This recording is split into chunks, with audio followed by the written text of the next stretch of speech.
Hey, True Believers, Chris Mack coming at you today with Kitty Pryde and Wolverine, issue 1. This is a True Believers copy that came out. I thought about using my issue 1, but I luckily got that signed by Al Milgram, I think is how you pronounce his name, and I didn't want to take that out of the plastic. So thankfully I was at my local comic shop and they had one of these $1 True Believer copies. So I was like, yes! Now for this story, if you've never heard of it, what happens is this miniseries takes place directly after Uncanny X-Men 183, though in the book it will say 182, which that is editor's error in my opinion. Because what happens is during Secret Wars, I think it's Secret Wars, if I'm wrong let me know, but when Peter and everybody's sent to fight the Beyonder, Peter falls in love with another woman and basically has a life with her, but then she dies. When he comes back in issue 183, he tells Kitty all about this and says that, he cares for her, but not like he did. And essentially breaks up with her, and it tears her apart. And so at towards the middle of issue 183, she says that she's leaving, she can't take it. And then the rest of the issue kind of follows what Wolverine does to punish Peter, which is really an interesting take and a great fight between Colossus and the Juggernaut. Here we pick up with what happens to Kitty. She's just kind of trying to get her head together. And this issue is called Lies. And before I dive into it, this is Chris Claremont writing, Alan Milgram artist, Tom Orzanowski doing the letters, Glynis Wine colors, Louise Jones, which we know as Louise Simonson, and Ann DeSanti editors, and Jim Shooter editor-in-chief. And the print date on this was August 1984. So an all-star cast on this book. Now Kitty says, a couple years ago, I was a skinny little kid, not terribly great looking and way too smart for my own good, with normal folks and a pretty much normal life here in Deerfield, Illinois. Then I discovered I was a mutant. I could move through solid objects like a ghost. Presto, my nice, normal world blew itself to bits. I'm still picking up the pieces. Became the X-Men, a bona fide superhero, helped save the Earth more than once. But back home, I couldn't stop my folks from splitting up. I thought nothing would hurt as much as their divorce. What a dunce. I gave my heart to Peter Rasputin, my teammate Colossus, last week. He gave it back. He'd met someone else. He loved her more than me. I was in Chicago the next day. So again, she just kind of came home to get her head straight. And what I like is, she wants to kind of get reconnected with her dad, but he's been seeming kind of distant because I guess the bank that he runs has been struggling. And what I like is she goes, maybe I'm acting like a spoiled, selfish baby.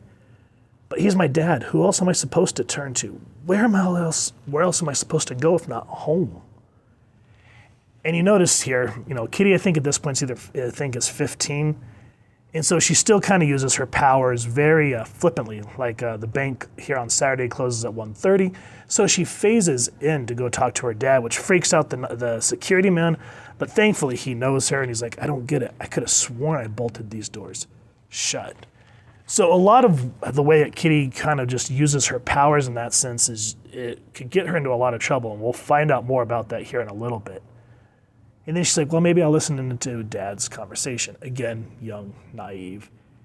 And we notice that there's a commotion. We hear a slap and she screams. And when the door opens, I love this very, showing this big thug-looking man compared to Kitty's size, and it's a child. I want to see my father. She comes blazing in, which is probably not the best idea because now, with her being in the scene, it gives the character that we learn, his name's Shogun, he gives him leverage against Kitty's dad. And essentially what happens is they want to take Kitty's father to Japan to talk over the business dealings, I guess, of them taking over his bank. And he says, Kitty, I think it's better you go back to Xavier's school because he knows what happens if she tries to go to Tokyo with him. But again, she's kind of a little cocky because, yes, she has gone and fought the Brood. She's fought the League of Evil Brotherhood. So, yeah, she's a bona fide hero, but she has a team backing her up. Here she says she doesn't want to involve the X-Men because she doesn't know all the details. So at least in that regard, she doesn't want to jump the gun. But instead, what she does is uses her phasing powers and takes her own free ride to Tokyo without thinking about preparation or anything that Logan has taught her up to this point. And so she gets in trouble with the stewardess, and they say they got to call the police when she lands. And she says that she did this on a dare because, again, she doesn't have all the facts and she doesn't have any proof to back up what's happening. But she escapes, and again, just one bad decision after another. She tries to go to the building where her father was taken, which again causes another commotion. And then again, no preparation. This is what I mean by just being ill-prepared and jumping the gun. She comes all the way to Japan, no extra clothes, just the skating uniform that she was wearing. And that was, again, here she has no money. And I like how she goes, all I have to do is reach into the storage bin of this Computeller, and I'll have all the money I need. But that's stealing. No, only borrowing. I'll give it back honest. I wouldn't do this. I wouldn't even consider it if I weren't desperate. But again, one bad decision leads to another bad decision. And again, if you read it without the superhero hype, it kind of shows the bad decisions of adolescence. Because here she literally ends up in the gutter. And she tries to call home because her face gets plastered all over the local news.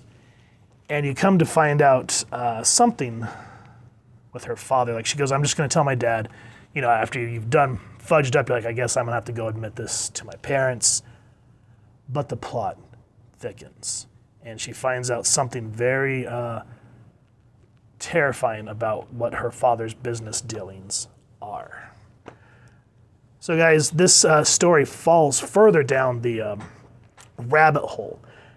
Now, one thing I do want to add here is if you go back and you read The Age of Apocalypse and you read Generation Next when Kitty and Colossus are married, you notice that Kat is very much, for a lack of a better word, a bitch in that arc. And you notice that she wears those metal claws and she smokes like Logan does. So I'm wondering if where the Age of Apocalypse breaks off in the timeline, I'm wondering if it breaks off from this story because something happens with Kitty. She ends up, without giving too much away, she gets possessed by a Oni demon and brainwashed. One of the two, I can't remember. I haven't read the other 5 in a while. But anyway, she kind of learns to become a samurai in a sense through Wolverine's tutelage. And that's kind of what takes off from this arc. And so I'm thinking that when this ends, I'm wondering if that's where the Age of Apocalypse started because Kat, if you notice and you go back and read those books, she very much has Logan's attitude and she's very sneaky. So it's just always made me wonder because this book is very much Kitty Pryde growing up. And it's an excellent arc by Chris Claremont. I highly recommend it. If you guys have enjoyed what you've seen, please first and foremost support your local comic shop and either try to grab this first True Believers issue or all 6 issues if you can find them, or I believe it's in a collected trade as well. If you guys have enjoyed this review, we really would appreciate if you take a moment to like, share, and subscribe. Helps the club channel more than you can possibly know. And if you wouldn't mind hitting that fancy little X bell next to subscribe, that way as we continue to upload content, you guys will get notified. Come to the channel, and we love talking with y'all and hearing your thoughts and feedback down in the comments below or our social media pages, which I will make sure to leave the links down in the description. So with all that said, thank you so much for stopping by. Hope you all continue to have an absolutely amazing day reading, and happy hunting, True Believers.